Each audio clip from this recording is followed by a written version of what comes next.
Have you ever thought, is this just me when struggling to stay organized, start tasks, or manage time? For those of us over 50, these challenges might not be just aging. They could be ADHD hiding in plain sight for decades. I'm Jami Shapiro, host of Grandma Has ADHD, and I'm building a community where your experiences matter. Whether you're diagnosed, questioning, or simply curious, you're not alone. Our Facebook group is filled with vibrant, understanding people over 50 who share their stories, strategies, and yes, even their struggles, with plenty of laughter along the way. Ready to find your people? Join our growing Grandma Has ADHD Facebook community. Please like and subscribe to the podcast wherever you listen and share it with someone who might need to hear they're not alone, because ADHD doesn't have an age limit and neither does understanding yourself better. Together, we're changing the conversation about ADHD after 50. Come be part of the story. It's my pleasure to welcome today's guest, Cindy Goldrich, a mental health counselor and ADHD executive function specialist whose compassionate approach has transformed countless families' lives. With a master's in education and counseling psychology from Columbia University, Cindy brings both academic expertise and practical wisdom to her work with parents, teachers, and students. Cindy's philosophy is refreshingly straightforward. Parent the child you have, not the one you expected or others say you should have. This perspective forms the foundation of her renowned Calm and Connected workshop series, which has helped families worldwide create more peaceful homes and develop realistic expectations. As the author of 8 Keys to Parenting Children with ADHD and co-author of ADHD Executive Function and Behavioral Challenges in the Classroom, Cindy combines her clinical insights with accessible strategies for real-world application. Her ADHD Executive Function Parent Coach Academy and Teacher Training Academy have equipped professionals across the globe with tools to support children with unique learning needs. Trained with industry leaders Dr. Edward Hallowell and Dr. Ross Green, Cindy serves on multiple CHAD committees and has been a sought-after speaker at prestigious conferences worldwide. Today, she'll share her expertise on nurturing children through understanding structure and empathy. And we're also going to put a bend towards those grandparents who are listening. Wow, Cindy, that's quite an impressive bio. Thank you so much for taking time to be here. Thank you, Jami. It's my pleasure. It's so funny hearing all of that and knowing where it all started, but thank you. Oh, well, I love that. And before we continue, I want you to share where you are right now. So when people hear a little bit of background noise, they will completely identify. Absolutely. So I'm Grandma. I'm Gigi to an adorable 19-month-old who I unexpectedly am babysitting for today, which is my pleasure, but she did have a doctor's appointment. So she's in with her mom at the doctor's appointment now while I'm sitting out in the waiting room of the pediatric office. So hence the beautiful balloons. Yeah, nice. So I actually I forgot to turn on my do not disturb. So I'm going to do that because those of us with ADHD squirrel and a ding goes off, and normally I'm really good at it. But so I keep it real, by the way, Cindy, so that my guests can be authentically themselves. And I just wanted to share that my middle daughter took a class on the role of grandparents and women as we age, and how just so instrumental and critical a grandmother, role is in the life of her grandchildren. And aside, my grandmother was my best friend. I was her only grandchild, and I lived with her on and off throughout my life, and she is hugely an inspiration for me. My grandmother did not have ADHD, but I do, and we talked a little bit about it. Cindy, I want to hear how you got into this work, so let's start with that. Sure. So just real briefly, I do not have ADHD myself. However, it runs all throughout my family. And I had a mental health degree, as you mentioned, but we didn't learn about ADHD back in the 80s when we were becoming mental health counselors. And I just felt like I didn't know enough to support the people around me. So I sought specific education on ADHD, and I learned how to be an ADHD coach. My original practice was working with high school and college kids. But I quickly found that, you know what? If the parents don't know what the parents don't know, I wasn't getting very far with the kids because I was putting them back into the same family system. Mm-hmm. And parents out of love and logic and intuition and all the good stuff, but that doesn't mean they have the specific tools and understanding to understand the neurobiology of ADHD. So I learned all of that, and then I became a parent coach. That didn't really exist 20 years ago, ADHD parent coaching, but that's what I did. I developed my Common Connected program, and I worked with thousands of parents all over the world. And then people started reaching out to me and saying, "This is what I want to do." They were therapists and teachers and counselors and passionate parents whose kids were grown. And so I said, okay. So I started my ADHD Parent Coach Academy, and I started training coaches worldwide. But I also found that, you know who else doesn't know? The teachers. The teachers don't know Mm-hmm. what the teachers don't know. And Mm-hmm. so these kids that are going to school have wonderful, well-meaning teachers who care but don't have the knowledge. So I started my Teacher Trainer Academy.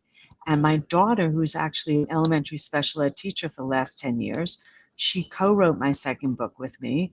And I travel the country. I go into school districts and I teach all the teachers, and I have my online teacher training program where teachers come and they learn how to work with their staff, and they learn how to train other teachers in their neighboring districts or in tutoring centers or wherever else. Because, Jami, I believe in a full circle of support. Right. Parents need to understand what goes on at school. Teachers need to understand what goes on at home. And they all need to Absolutely. have the skills to understand the social and emotional impact that ADHD and executive function challenges have on learning and motivation and behavior, and in fact, the whole family system. You So, are you are absolutely so spot on with that, and it was so wise of you to connect that you can't just pick a child up and give them the therapy if you're not giving the tools to everybody who supports them.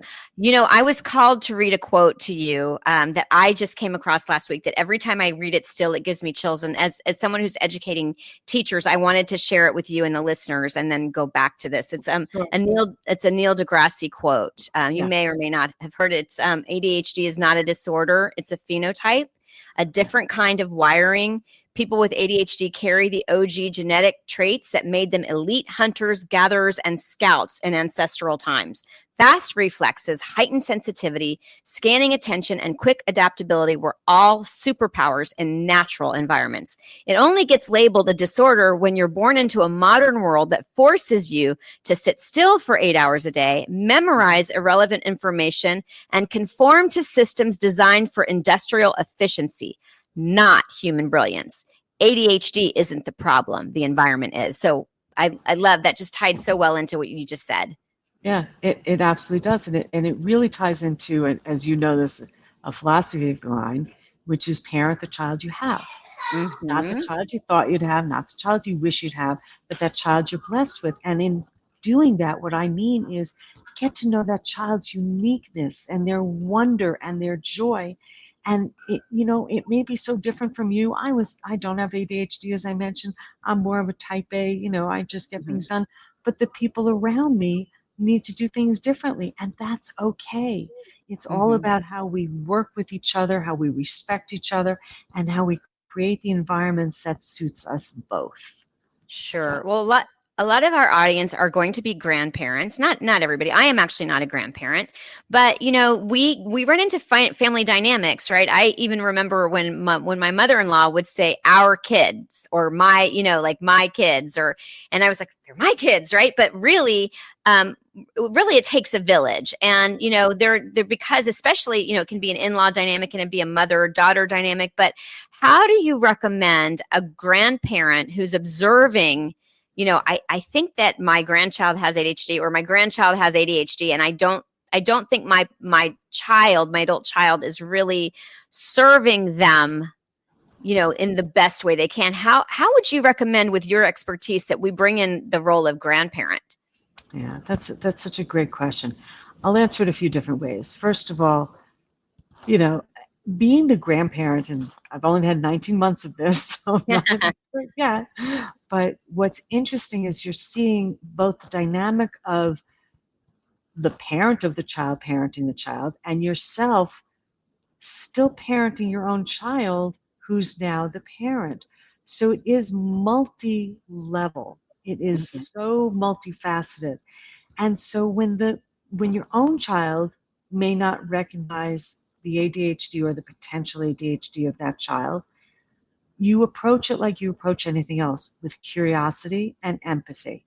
Mhm. And you sort of, when I work with the teachers, I say, when you're dealing with a parent who may be either in denial or unaware that their own child has ADHD, you can't just say, oh, well, Johnny's not doing this and Johnny's not doing this. You want to talk to them in terms of developmental norms. So you might say, in my years of experience, I've noticed that at this age, a lot of the kids are doing this and Johnny's doing that.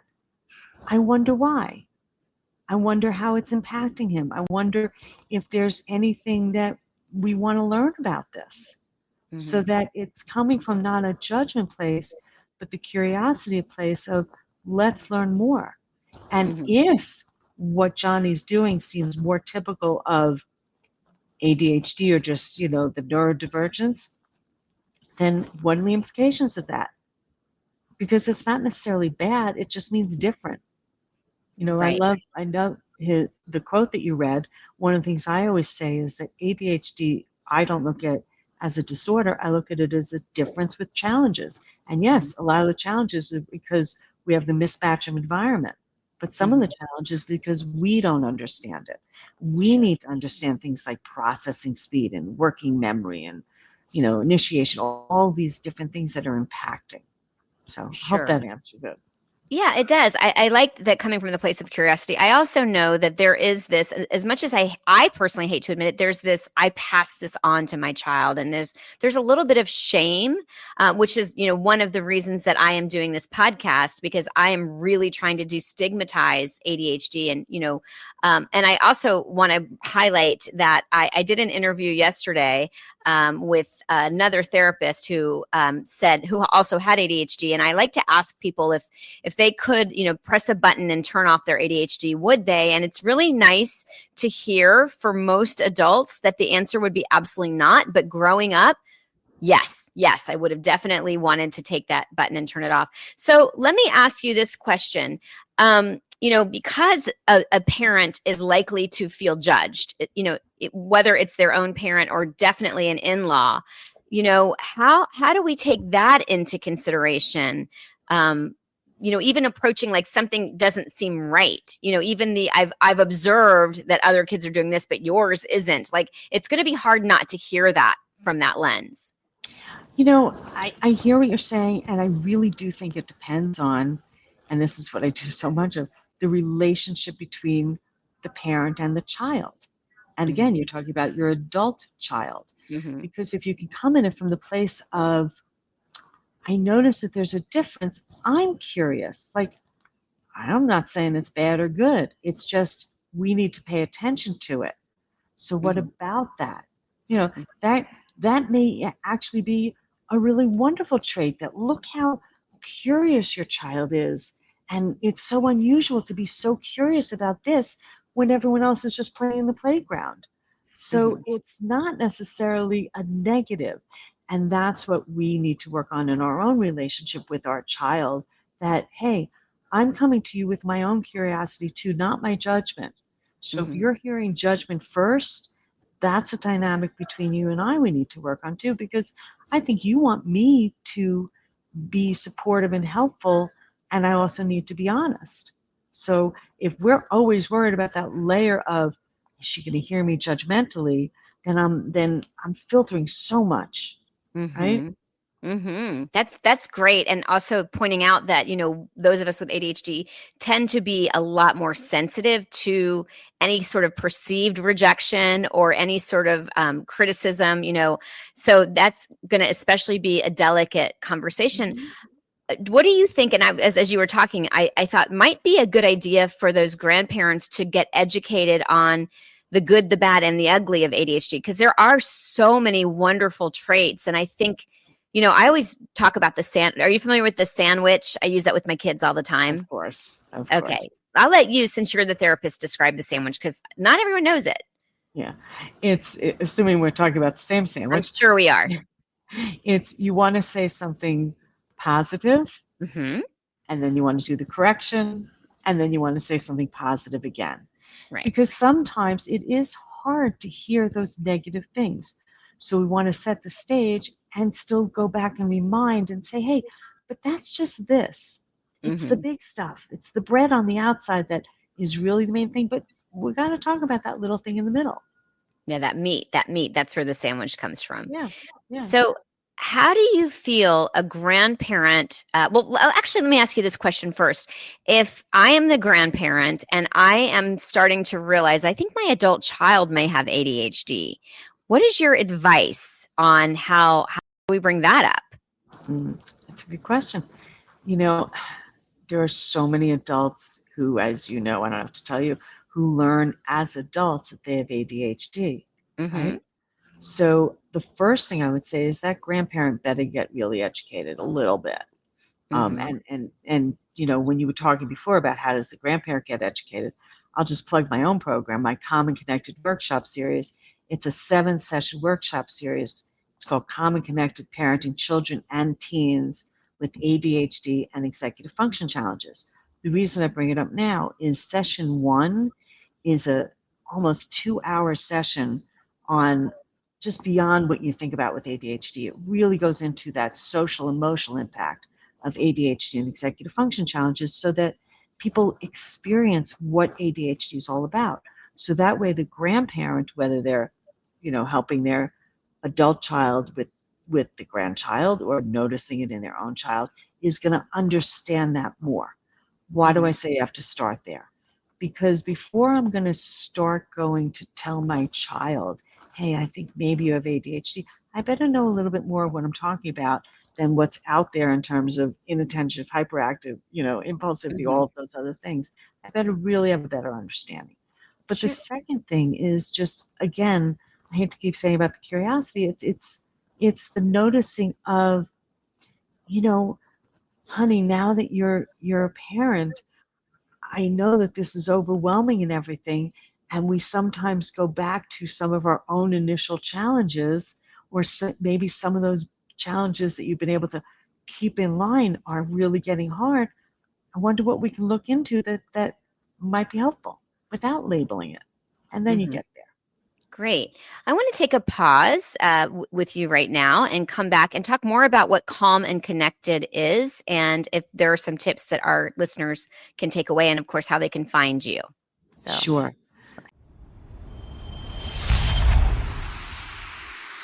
ever wondered why helping a loved one declutter feels like speaking different languages? I did, especially with my mom. It wasn't until I founded Silver Linings Transitions, helping San Diego seniors organize and move for over a decade, that I discovered why. We all experience clutter differently, and for those of us with ADHD, it's a whole other world. If you are listening in the San Diego area and feeling stuck with moving, paperwork, photos, or home organization, our team at Silver Linings Transitions gets it.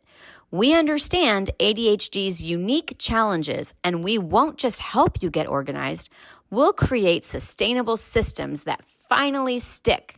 Schedule a consultation with our team today at 760-522-1624. That's 760-522-1624, or find us at silverliningstransitions.com. We are back with Cindy Goldrich, and she was about to explain the highlight reel of her Calm and Connected program, and then how you can join it. Sure. So as I mentioned, it's a 7-session workshop series, and it's meant to help people both understand ADHD and executive function challenges, but beyond that, how do you parent? I mean, parenting is hard, right? Mm-hmm. Forget Oh, grandparenting. Parenting's hard. It's complex, and when you have a complex kid, it's even harder. Parents don't know, am I enabling or supporting my child every time I try to help?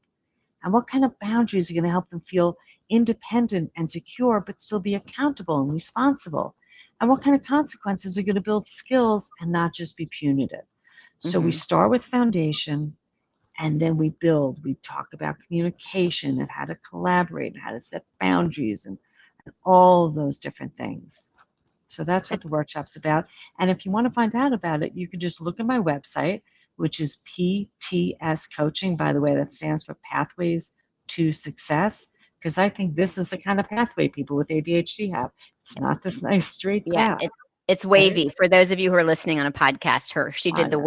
the wave motion with her hand. Did the wave motion. So yeah, so it's Yeah. ptscoaching.com. You can see that if you look under parents, you'll see it.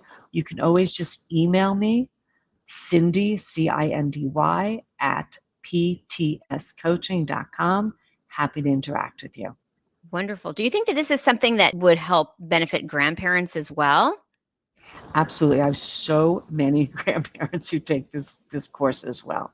Sometimes they take it because they're primary caregivers or supportive caregivers. Sometimes just because they want to understand themselves because, like they're recognizing now that they're seeing their adult child parent and they're living through all that again, they're realizing, I think maybe that was what was going on with me. Or that's what was going on with my own child and I missed it. And Mm-hmm. since we know that this is a highly hereditable condition, right? Mm-hmm. Mm-hmm. Oh It's yeah. really right. So chances are good that either your child or your grandchild has ADHD or your child's spouse. And you want to Mm-hmm. understand your child's spouse a little better, Sure. You know, right? it's interesting. My 17-year-old was just diagnosed.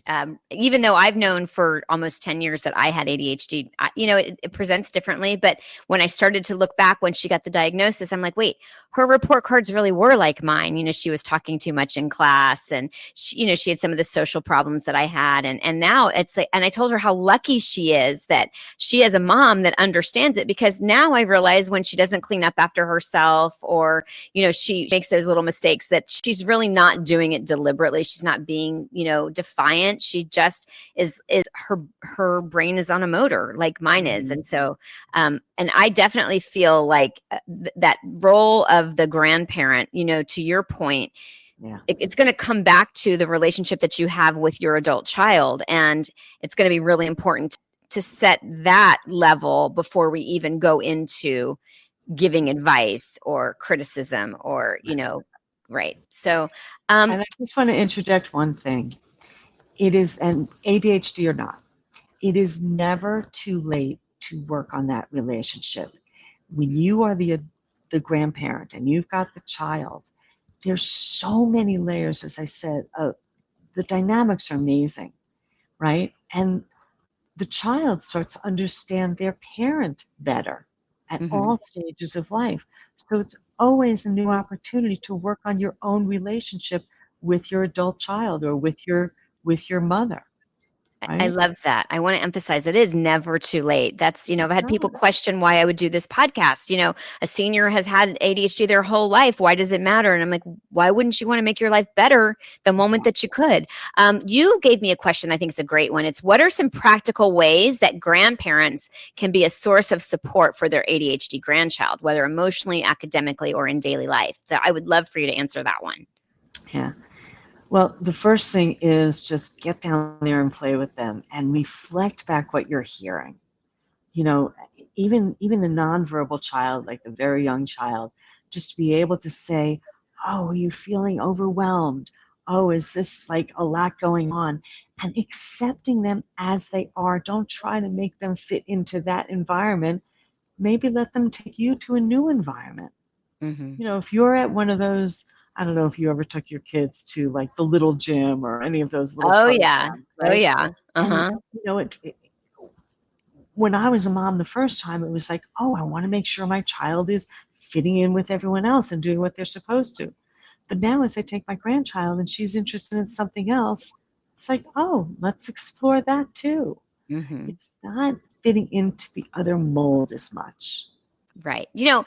I'm not a grandparent, but I have, it's like a stepchild. So I'm in a blended family of a partner who has a daughter. And it's been really interesting for me because I'm not her mother to take on the role of that bonus, not parent, but bonus person. And I'm really there for her. And I'm not attached to the outcome. So if she only wants to wear comfortable clothes that don't have itchy tags, I'm good. Like, I'm not concerned about how she's going to look in that picture. So I imagine that that's more of the role that a grandparent takes. It's just, I get to be there. And, I think there are so many grandparents that are that safe space for, because the parent is involved in all of the things that go with parenting. And, and also, as we age, we have wisdom. And even though I'm not a grandparent, I'm 55, and I definitely have the wisdom that goes with, living for 55 years.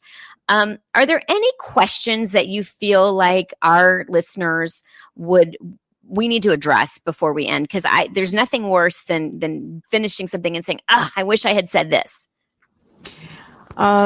Questions. Yeah, I mean, aside from the fact that, as I said, it's never too late. It's never too late to get that diagnosis. It's never too late to get support.